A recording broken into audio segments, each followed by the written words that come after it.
श्री गोपाळ कृष्ण भगवान की जय। लीळा नंबर 148। झोप बरी परंतु अन्य वार्ता न करण्याचे निरूपण। भटोबास व इतर भक्तजन परमेश्वर धर्माशिवाय इतर गोष्टी करीत होते। यावर सर्वज्ञ म्हणाले, परमेश्वर धर्माशिवाय इतर रिकाम्या गोष्टी करू नका।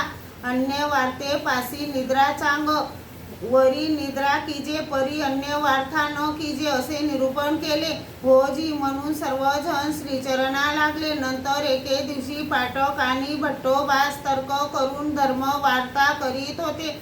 शपथ घेऊ लागले, एकमेकाला ऐकत नव्हते। एक दुसऱ्याला म्हणायचे, अरे तुला काय कळते? तेव्हा सर्वज्ञ तेथे आले। मग त्या दोघांनी सर्व हकीकत सांगितली। सर्वज्ञ म्हणाले, ओ वानऱ्या पाठया, सुख श्रेय शृंगारू ये तिन्ही नाही।